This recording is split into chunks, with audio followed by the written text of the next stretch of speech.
Sean Wei Lee is furious. He's upset. 100%. 100%.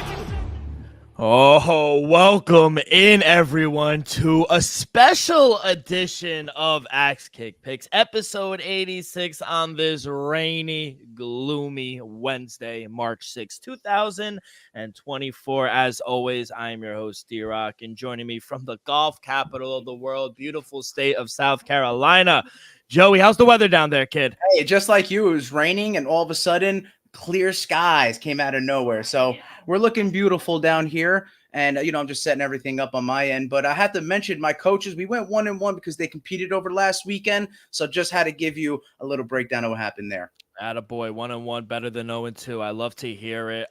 We got to get some better weather out here, kid. I'm telling you, I feel like it follows us. No matter what it is up here, it is down there. But we got a great episode for you guys. We told you we have a special episode during the week to break down the huge boxing showdown in Riyadh, Saudi Arabia.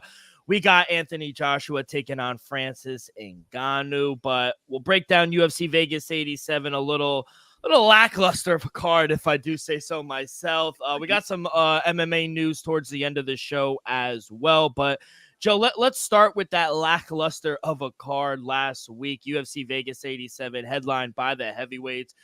Shout out Jairzinho Rozenstruik. He gets and I'll tell you this. The cardio looked much better, Shamil Gaziev, his mouthpiece was coming out. It looked like he was arguing with his corner. If I'm being honest, like it felt like he quit. And then, you had Mark Goddard like, tell me what he said. I want to know what he said. Yeah, I want to know. Mark Goddard is one of the best. But the jab was working all night for Rozenstruik, and that's what gave Shamil Gaziev some problems. Shout out Biggie Boy, though. He keeps the ranking.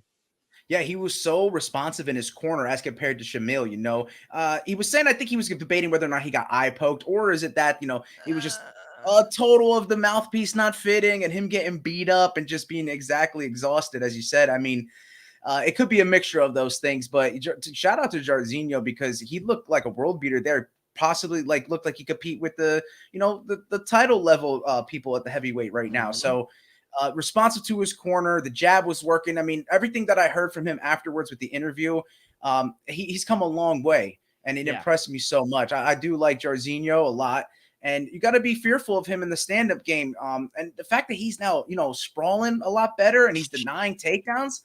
Like I said, he looks like he could compete with the upper echelon. He's always been that. I hear the commentary talking about, some people would kill to be in the gatekeeper role. That just shows that you're the top, of the food chain, and there's nothing to be ashamed of there. And no, he proved that there's levels to this game after beating Shamil like that. He retired in his corner. You don't see that too often with the fighter not getting out for the fifth round. But I mean, the heavyweights, that exhaustion does amount to something when you get that late into the fight. And, this was Shamil's opportunity to get into the rankings. They gave him Biggie Boy, to see as a test. But I think most of his attempted takedowns were so obvious, especially 5 seconds into the first round. It was so telegraphed how he wanted to take a double. And Biggie Boy's a vet. The way he was sprawling, I was like, let's fucking go. You kind of saw an improvement from him in his all-around game, and I loved it. He moves up one spot in the heavyweight division. He's number 11th now. So, yeah, rightfully so. I thought it was an amazing performance and a much better one that we've seen previously from the Rozenstruik. Now with Shamil, yeah, 100%. And Shamil, now this is a couple steps backwards because they thought he was ready for a ranked contestant. They tried to speed him up or fast pace him in main event, kind of quick. And now, kind of quick, very quick. I think he's a couple fights away now from even a top 15 fight, right? Yeah, absolutely. I mean, he may be able to get another ranked opponent. I know that sounds far-fetched to how he, performed with Jairzinho, but they might still give him the chance to prove himself, It could have been just that, being the limelight, going from never really getting past the first or second round in his entire career and then having to go 25 minutes with a guy like Jairzinho Rozenstruik. Biggie Boy it's tough. It's definitely a jump and level in competition and the rule set overall. So he may get a chance to fight another, top 15 opponent, possibly, because the heavyweights are still a little stagnant, and some of them at 10 to 15 need to prove themselves. But yeah, they could easily just put him on the prelims again as well. So there's a flip side. And no main event anymore. I get it that they wanted to fast pace him a little bit, already give him a main event, but no more. Like, put him on the prelims. He's a good fighter. Think he needs to telegraph his takedowns a little less. What's the word? Little less. Yeah. When he went in and got that leg, he kind of sucked him in, and that could have drawn a lot of energy out of him as well. And as soon as Jairzinho felt that, he was like, all right, I got to just slam my foot to the floor. Kimo was saying that, like you said, the responsiveness to the corner. He slammed his foot to the ground, was denying that type of awkward takedown attempt that Shamil was throwing in there. But we said it, quick turnaround. I mean, he's 34 plus right now, so he's late in his life in terms of that, but he's still in his prime. But, the one thing about heavyweights is power doesn't really go away.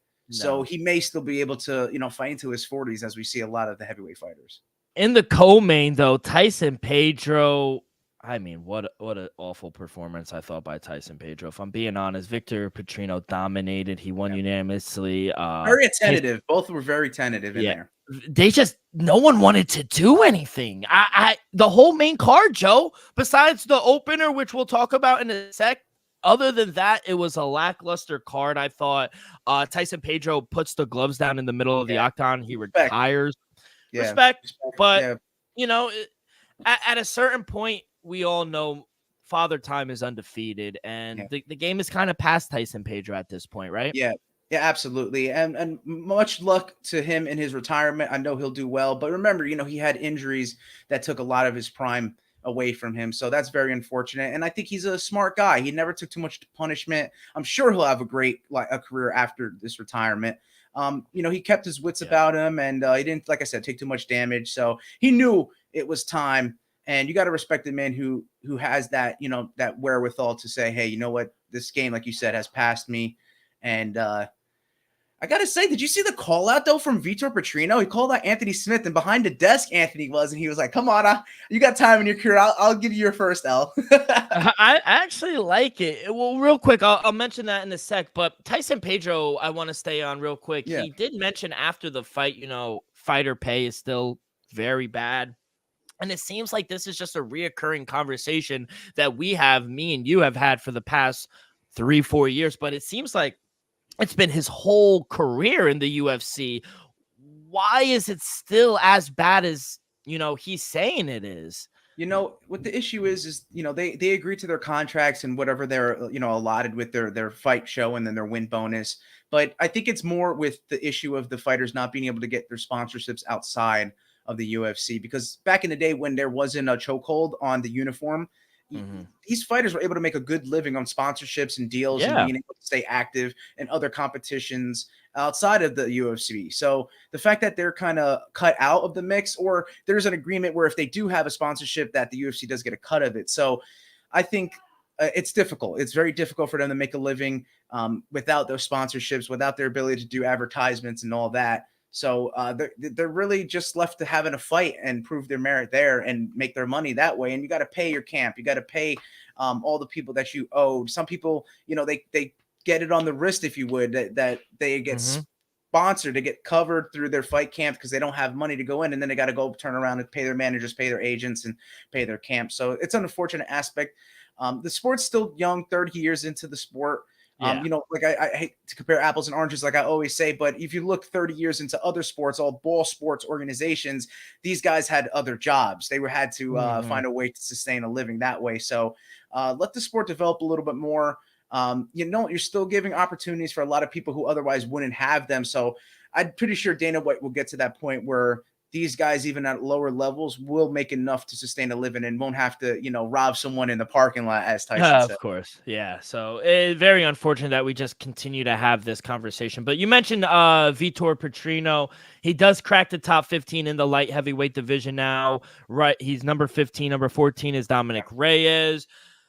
Calling out Anthony Smith, I thought is a good call out. Anthony Smith kind of on a little skid, right now. He's number 10 in the light heavyweight division. Do you think it's too big of a step up though? We saw it in the main event. Maybe that big of a step could come back to bite him, but I don't know. I kind of believe in Vitor Petrun and his skill set. I think he's a very powerful dude, explosive. We're seeing him being able to get later into fights, not having to finish them all in the first round and look like he's gassed. He's showing a well-rounded skill set. He's a really good counterer. Let's just hope that with Anthony Smith that he, can, instigate, can be the one to go first, and Vitor can therefore counter effectively afterwards. We didn't see that in this co-main event. There was a lot of attentiveness. Another boring fight, I thought, on the flyweight division. Muhammad Makayev. I definitely didn't think it was a unanimous decision. I mean, granted, smart move by Muhammad Makayev for wanting to just wrestle after I thought he got cracked the first couple minutes in. He got cracked, and Alex Perez could crack. I mean, I'm happy he made weight and he actually fought, but Muhammad Makayev is definitely doesn't deserve a title shot after this. I don't think very lackluster performance here, I thought, by Muhammad. Thoughts on the fight? Yeah, I didn't like the way he's shooting. Like we saw that sometimes it works. He can get into those low ankle pick situations or the shots where he's cutting the angle, and try to take the person's back and stuff like that. Alex Perez had a perfect answer. Just deny the head, stick his head right into the cement, right into the dirt, right into the canvas. And that's a way that you can get him worn out, tired. And after the first round, which he was able to get Alex on the ground, second and third round, I really thought Alex was in control of the fight. So that's why I said that I saw him kind of losing the fight. The fact that he won unanimously was kind of shocking to me. It could have been a split, and it could have been a split to Alex Perez as well. So Muhammad Makayev should not get a title shot, unfortunately, through that. We do have a ticket out for him. We were hoping that maybe either one of us could come out victorious on that one, but I think there's a lot left to, want, a lot left to be desired from that performance, and he's going to have to fight someone else before he can get a title shot at 125 for sure. After the fight, you saw guys come out like Brandon Royval and said, I'll be ready. I'll be next. After that fight, they're not going to give it to him. Even Manel Cap, I know I'm a critic. You got to make weight. You got to be a professional. Yeah. But I think if they stand and bang, Manel Cap will put him away. Yeah, a lot of people are clamoring for Makayev after that performance. They want to fight him. They're not really scared of him right now. You know why it is? It's because it's an easy matchup. They think they could stop the takedown because it looks like he's very one-dimensional, and that's what it seems. I don't know. He's sitting there at number 7 right now. You got Manel Cap at 6, Matus Nikolai at 5, Kai Kara France, who's still injured, at 4, Mira Bazi's injured at 3 as well. So there are some guys, but I do think Brendan Royval is next, maybe at 301. Maybe. That's a quick turnaround. We'll see. But just saw that maybe Mira coming back from injury, let Makayev rest a couple months, 3-4 months.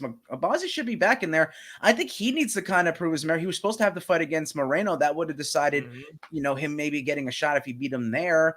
So maybe throw him against Makayev, and then you get a number 1 contender from that. And Umar Nurmagomedov winds up winning unanimous decision. Another guy that, another 5 minutes in, and he felt the power real quick of the rookie making his debut, and then after that he just wrestled him the whole fight. Yeah. So smart by him, but definitely felt his power. Thoughts on Umar? Yeah, he did what he had to do. I think he felt the danger that Beksat was presenting in the stand-up, but shout out to Beksat. And I got to turn the attention to him, man. I think he's going to have a bright future at 135. A lot of matchmaking that the UFC can do. Mick Maynard, Sean Shelby, they're going to have a field day with this guy. And I think once again, though, regardless of what happened, and I know he was trying to not stand up with him and try to, get him to the ground and play his game. Still, nobody's going to really want to fight Umar. So I think he's still going to have trouble getting matchups. But for Beksat, the UFC is going to love this guy because they can do whatever they want with him. Oh, they could do whatever he wants. And I think he has to work on his takedown and his ground game. But, up on the feet, the guy could crack, and you felt it. Umar felt it immediately. So another guy who can crack. Yeah, Steve Erceg? Yeah. Astro Boy. Walkout, knockout, and Matt Schnell, I thought fought a good first round, but in that second round only took 26 seconds in. Walk-off knockout for the Aussie. He moves now in, let me look at the flyweight rankings. He is in the top 10. He moves up 2 spots from 12 to 10. I think he has a lot of good matchups. Like we talk about Alex Perez. That's a good fight. Muhammad Mukayev, Tim Maybe Elliott. Makayev. Yeah, dude. Yeah, so there are some good fights there.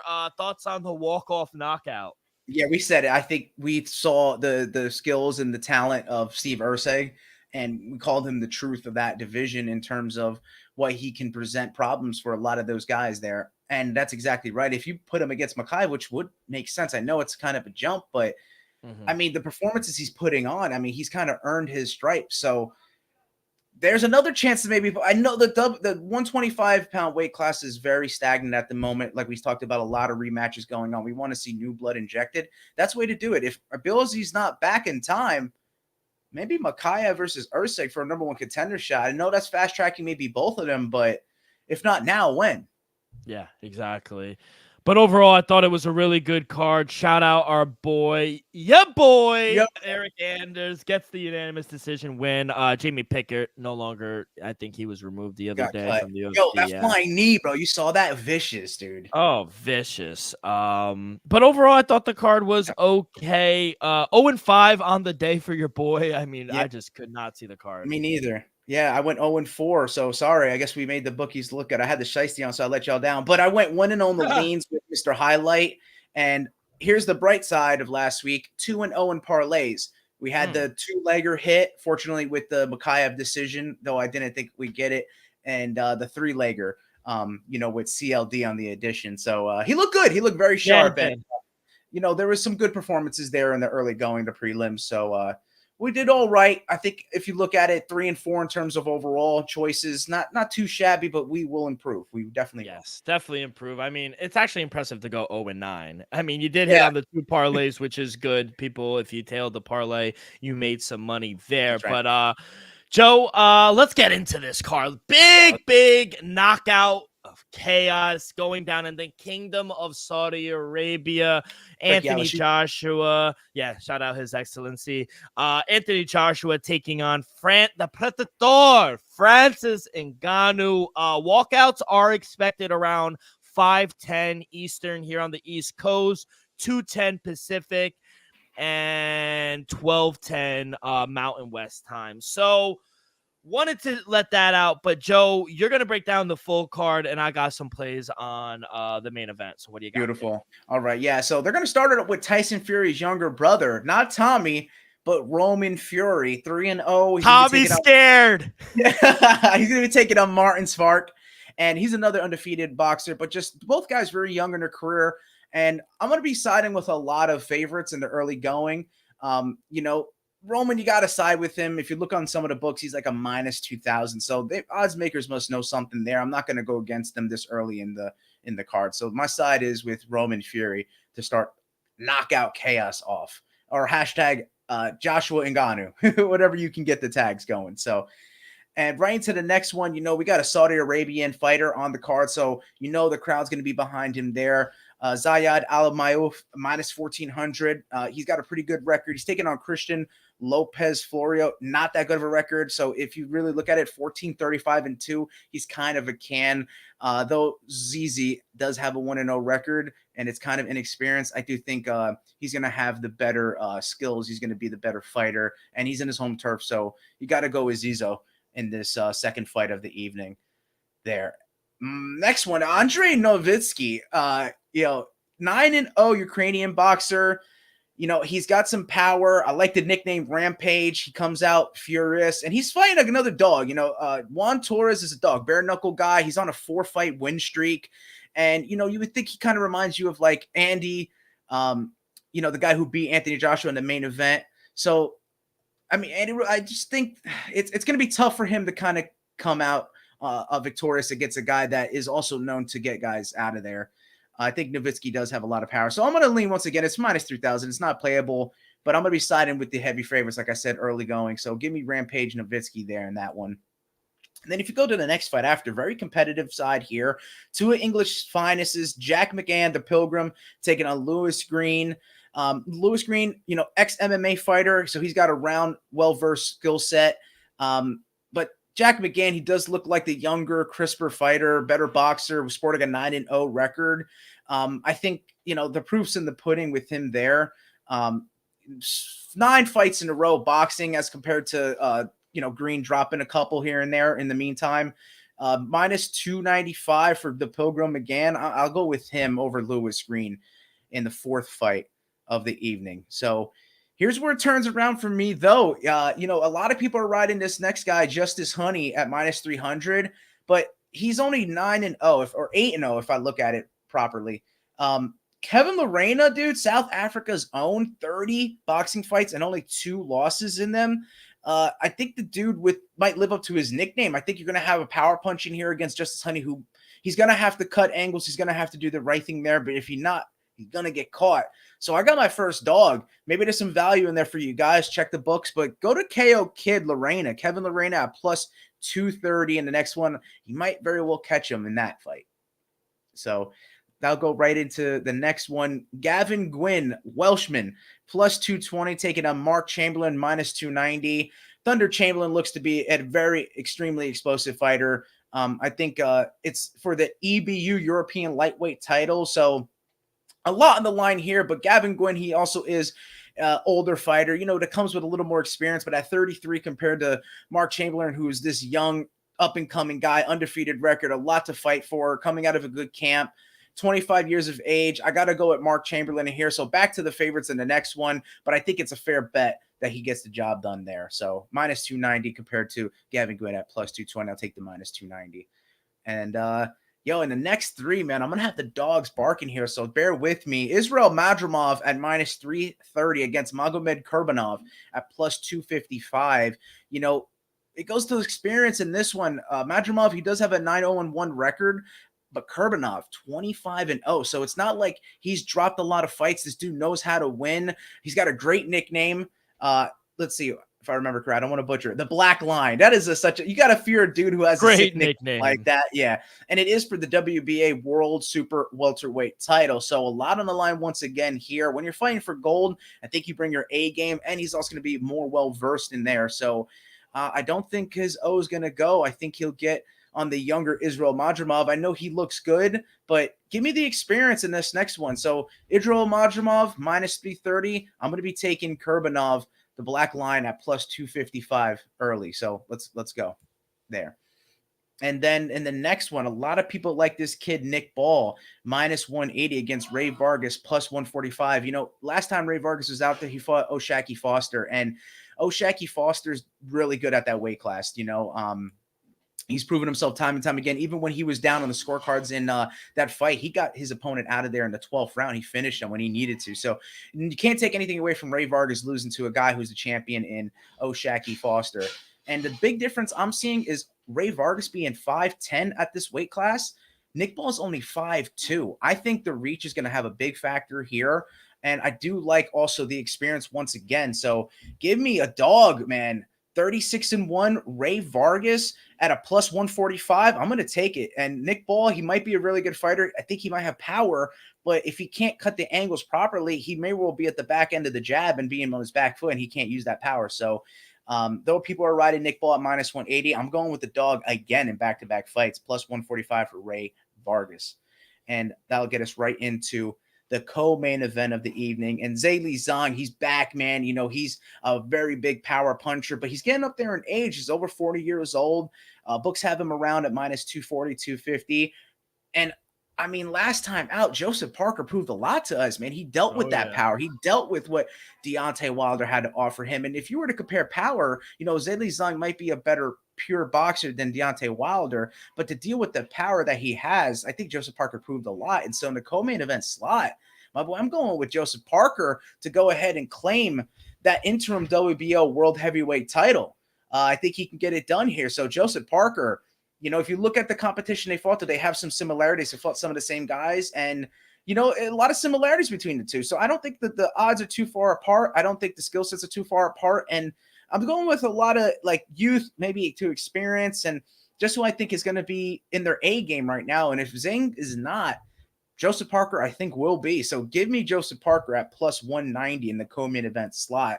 I have to do it to you. And we did it. Surprised everyone last time. Yeah, and we did it. We made it to the main event here. Anthony Joshua, all around a heavy favorite at minus 450 against Francis Ngannou on books around plus 300, plus 400 on others. So D-Rock, I'll pass it over to you. Give us a little breakdown of the main event here. Yeah, For Knockout so Chaos. last time I saw Anthony Joshua's minus 350, so money continues to come in on him right now. And you know, I get it. I would play Anthony Joshua if I'm being honest. You know, there is a chance Francis Ngannou lands a bomb and Joshua can't recover. But, you know, the far safer bet, you know, I have some props, and I do think the method of victory at plus 333, Anthony Joshua to win via decision. You know, there's no element of surprise that's going to catch Anthony Joshua like they did in his first fight when Francis Ngannou took on Tyson Fury. So there's no surprise there. He has 10 rounds of tape of Francis Ngannou. So my first play is going to take Anthony Joshua to win via decision at plus 330. One prop that I got, though, will the fight go 10 rounds? I'm actually going to take yes at plus 225. It's a little correlation. I thought it was a little bit surprising to see this line sitting no at minus 300. You know, the odds makers, they're favorably having a stoppage. You know, Joshua via stoppage is currently minus 150, but you know, for all the reasons I just said, I do believe the fight will go into the scorecard. So for that reason, I do think there's a lot of value on taking will the fight go 10 rounds? Yes, at plus 225, I think is worth a sprinkle. And another prop I have is how many official knockdowns will be recorded over unders at 1.5. I'm going under 1.5 at minus 140. The line is currently set at 1.5. Like I said, the over is at plus 100, unders at minus 140. Both men have had very heavy hands. They do have knockout capability. And Francis did drop Fury once, shocking the world, shocked me, shocked Joe, I think. But, you know, Fury, he's not immune to being knocked down by any stretch. You know, my guess is that the stoppage in the fight is from a standing TKO rather than a flat knockout. So, you know, if the fight develops into a slugfest, it's easy to see at least 2 knockdowns happening over 10 rounds. But, you know, I do believe that Joshua's approach to this fight is going to be conservative, lead from the jab approach. I lean toward the under. So, you know, if you do think Francis Ngannou is going to be able to cut the ring and, you know, force heavy exchanges, I think the overs are very appealing, but I'm going to go under 1.5 at minus 140. So how many official knockdowns? Under 1.5 at minus 140. Will the fight go 10 rounds? Yes, at plus 225. And I love our MMA guys. This is an MMA podcast, but I do think AJ's a little better. Give me Anthony Joshua via decision at plus 333. All very fair. Great analysis on the main event there. You know, Francis Ngannou, like you said, he's the MMA community's hope once again, yet again. He's coming in here with a whole nation, the whole world, whoever's supporting MMA and himself on his back. So I think there's maybe a little more pressure than the first time around. I think, you know, the pressure wasn't as much on him as it was Tyson Fury. So that will come into a factor. I think Joshua's also the crisper, faster fighter, unfortunately. And I think he'll be able to cut the angles in the ring a lot easier than Tyson would. So, you know, in the overall game, I think he has an advantage in this one. I think the books do have it right. You know, he's got all the experience in the world, all the different types of fighters he's fought and the styles he's had to come across with. I think he can deal with Francis Ngannou's power. So I do like the unders on the knockdowns. I don't really expect either one to actually get knocked down. Francis Ngannou's going to have to hit him with something. If he does, it might be trouble. You know, if he gets him rocked, maybe he does knock him down once and he wobbles him and he has to stand up quickly, get past the 10 count. You know, Francis may have a shot, but I'm not seeing that. I think Joshua's going to do exactly what you said. Look at the tape, find holes in the game, be able to exploit it, maybe go to the body a little bit if he's not too worried about taking power shots to the head, if he can cover up, shell up properly. You know, it's going to be a great fight. I would be so surprised if Ngannou could knock him out or win on the judges' scorecards. I mean, it just gives a whole hope to all of us in there. But man, Anthony Joshua, it'd be hard. It'll be really hard for me to go against him. I did go with Fury the last time via decision, and that hit. I didn't see too many of the props on my end, but I would lean with you in terms of it going to decision. Anthony Joshua via decision at plus 330. That's good odds. You know, I think that's a fair odds. If you're going Ngannou, I think the probable prop would be to go with the KO TKO if he can get it done, and that's the question here. I don't think he can. I do think you're gonna see Ngannou go 0-2 in the boxing world, but man, he's living such a life, man. It's an amazing thing to see. You know, he surely did not fumble the bag. He's making millions. He's setting his family up, his future generations. You know, he's doing everything that he needs to do.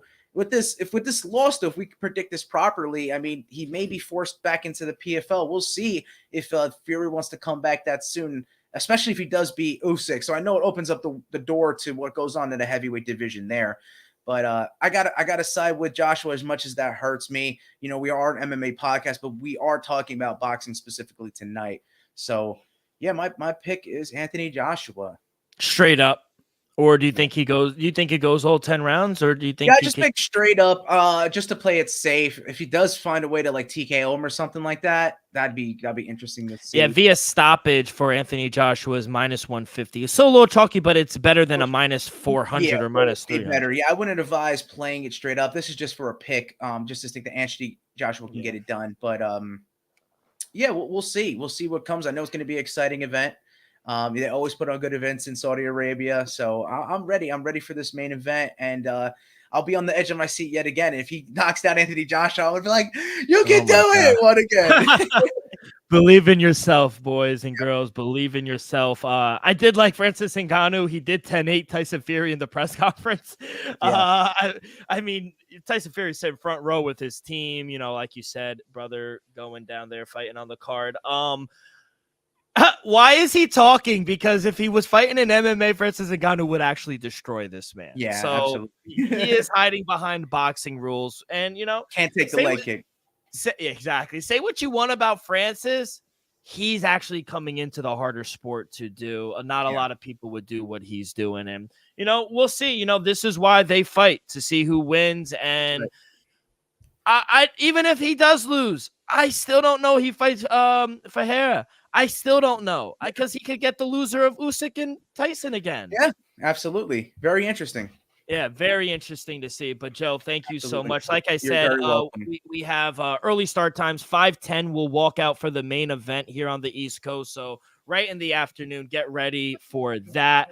Before we talk about some news, a quick word from our sponsor. We are brought to you each and every episode by Viva Tequila Seltzer, the most refreshing hard seltzer on the market, hands down. Is no wonder why Viva was voted #1 hard seltzer in the world by San Francisco World Spirit Competition. With only 88 calories, 0 carbs, 0 sugar, and a light 4.5 ABV, Viva is the perfect drink for your post-game celebration, as it was created with that active lifestyle in mind. We favor tequila seltzer because flavor is the spice of life, and we like our drinks with just a kick, just like how we like our lives. Whether it's Huckleberry playing a round of golf down in South Carolina with Joey, or an elderberry tomorrow after seeing Anthony Joshua win, it doesn't matter. Our favorites pair perfectly with that Artisanal Blanco tequila for that subtle and refreshing drink. Our belief here at Axe Kick Picks and at Viva is to live long, live well, and live it up. All right, Joe, just a little bits and bots before we get up out of here. Junior Tafa out.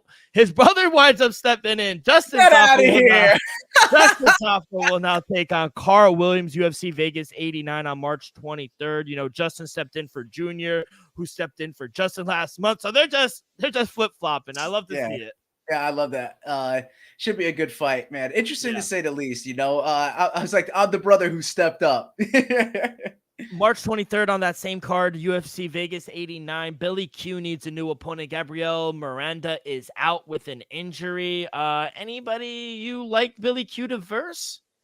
Man, where are we at? Is it a 45 or 35 pound weight class? 45. 45. Man, I don't know. I honestly, Umar, short notice, go up in 145. No. I don't know. I mean, honestly, the UFC will come up with something surprising. I bet it's probably going to be, of course, an unranked fighter, but something that we may not expect. And you know, they are signing a lot of guys, so maybe it could be a newly signed opponent as well that Billy Q hasn't expected. Or I don't think he's going to deny signing his name on the dotted line at the end of the day. Billy Q's game as they come. Yeah, 100%. And unfortunately, Pat Sabatini is out of UFC Atlantic City against his fight with Nate the Train Landwehr. Dana White did say Landwehr is expected to stay on the card, but we need a fight for our boy, kid. Yeah, I don't know who's going to step up, and it's in kind of a quick turnaround. That card's come to shit. I'm sorry. Yeah, lost the main event. Vicente Luque, though, still stepping up to fight in the co-main event against Joaquin Buckley, right? So, yes. that could prove a lot for Buckley in that spot. But man, for Nate the Train, I hate not to see him at Atlantic City, but it very well could happen. And unfortunately, not a lot of people want to fight him. He's a dog, and on a late notice, not going to have that long of a camp at the end of the month here. Tough turnaround for both whoever's going to step up and Nate the Train, unfortunately. Yeah, 100%. Merab Dvalishvili, he will weigh in up as the backup fighter for this weekend, UFC 299, between Sean O'Malley and Chito Vera. What a guy. After just dominating an Olympic wrestler or Olympic champion, I don't even want to say just wrestler, he's an Olympic champion. Yeah.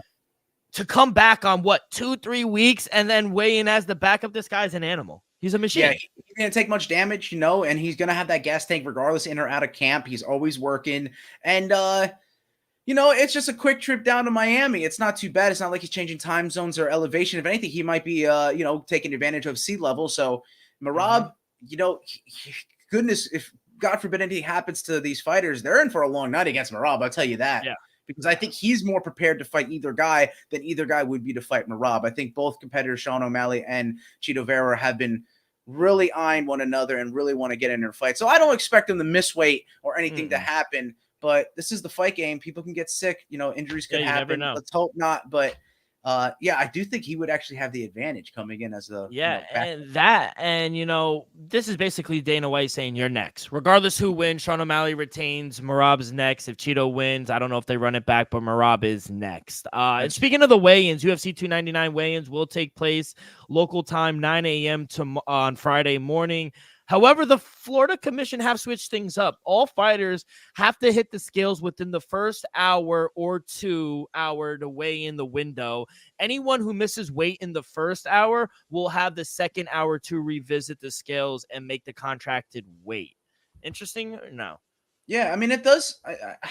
I was going to say, normally when a fighter misses weight, they do have an hour to make the scale. So it seems similar to what they're doing before. Well, all fighters have to hit the scale within the first hour. And okay, so it's not like they can wait. They have to be within the timetable, and then they got that hour afterwards to make it. Correct. It's not like they can come in later in the morning or as early as possible. There's going to be an allotted time for them to make it, and then therefore after they have to have that second shot, which is going to stink because if they don't make it the first time, they're going to have to hit the sauna. They're going to have to do something to cut that weight, and it's going to stink to do it within an hour.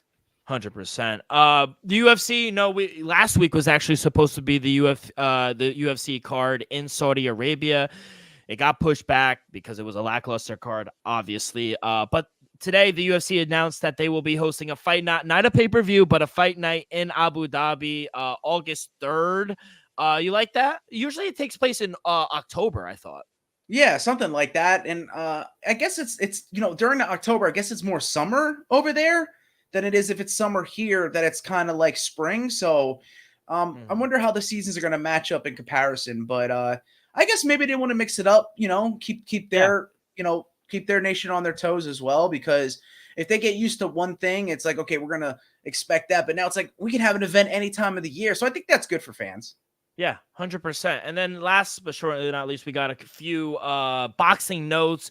We got a tussle at the Tokyo Dome. Inoue will defend his undisputed crown against Louis Nuri. Louis Nuri, 35-1 with 27 knockouts. He's a champion. He has power. It's for the Junior Featherweight Championship Monday. It's on a Monday night in Tokyo, May 6th. I like it, and though the guy's got power, Inoue's got power too. And the fact that he brings that power to the body, I think might not be expected by Needy. So yeah, Inoue is definitely be favored heavily in that. And it's back in his own backyard again. The dude is serious. If arguably number one pound for pound right now, Bud is probably deserving of the number one spot, but Inoue, dude, he nobody wants to fight him. So shout out Needy for stepping up, but it's very well going to be the matching of the power, but the ability of Inoue to mix it up, cut angles, and go to the body. I think that's the X factor. Yeah, 100%. And, we talked about last week, Jake Paul and Amanda Serrano fight. Unfortunately, what I was, not I specifically, but what was told to everyone, she got she got her hair done on Friday. She went for a run. Something got in her eye. She tried to fight it off and tried to fight with one eye. I'm glad they didn't allow her to fight, if I'm being totally honest, Joe, because you don't want any You don't can't want any see. problem. You can't see, and you don't want anything blemishing the main event. It's very cool that and it was $1 million gate. I'm very happy that they gave everyone a full refund, but Amanda Serrano visibly in the ring crying. She wanted to perform in her home state or territory in the Puerto Rico country. So very unfortunate, but because of that, now we have a title. April 6th, our girl Sky Nicholson will take on Sarah Malfure. She's 35-year-old Danish. Can she capture the undisputed championship? It's for the vacant WBC World Featherweight title, April 6th in Las Vegas. What do you like, kid? I think she could do it. Yeah.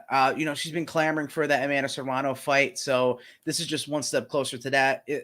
She very well may just outclass her opponent, Sarah Mafudi. So Sky Nicholson, Olympic boxer, that pedigree is going to work wonders for her in here.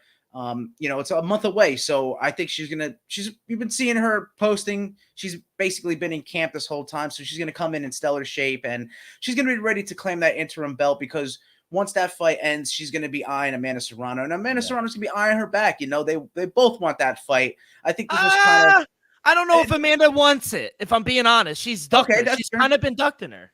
Yeah, but I just think now, I think she's going to definitely have to defend her place. You got someone who's going to take your belt, so to speak, even though it's interim. The fact is she's stepping up to take what was yours. So now, if anything, Amanda Serrano's going to want that fight to kind of prove herself, but it'll be a good one. I know that fight would be a good one. We would have saw a good performance by Amanda Serrano if we didn't get the eye incident. So after this fight in the coming month, if Sky Nicholson proves herself, watch out. That's going to be a really hyped and interesting fight to come. I love Amanda Serrano, but I love Sky Nicholson more. You can't keep ducking her. Eventually, you will have to fight her. So, yeah, can't wait for that. And like you said, exactly a month from today, April 6th. So, can't wait for that out there in Las Vegas. But, Joe, any last words? Oh, we got PFL Europe tomorrow. Yeah, that's all. Just continuation of my 10 seconds left. It's just that. I have Cedric Dubé to get a victory. That will be taking place tomorrow morning, if I'm mistaken. That will, right? Free and live on YouTube.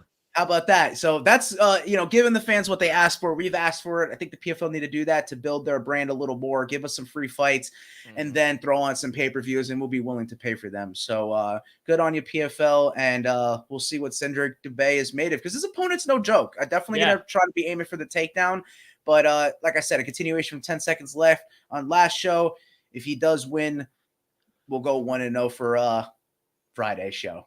Let's fucking go, Joe. That's going to do it for this Wednesday edition of Axe Kick Picks. On behalf of our sponsor, Viva Tequila, Joey, I am D-Rock. We will see you guys on Friday. Massive show, UFC 299 down in the 305 with plenty of picks, plenty of hot takes. So please follow along our social media, X and Instagram at AxeK Picks. You guys can find all of our episodes wherever you get your podcasts, Apple Podcasts, Spotify, Stitcher. We go live every Friday. Yes, today's a little special, but we go live every Friday afternoon on YouTube, youtube.com/AxeK Picks live. Hit that like button, subscribe, rate, give us a review, leave in the comments who you'll be betting on this week. All that good stuff really helps the show go tremendously. So be a friend, tell a friend. Good luck on your wagers. Enjoy the fights. Be safe, be well, and we'll see you guys on Friday. Peace.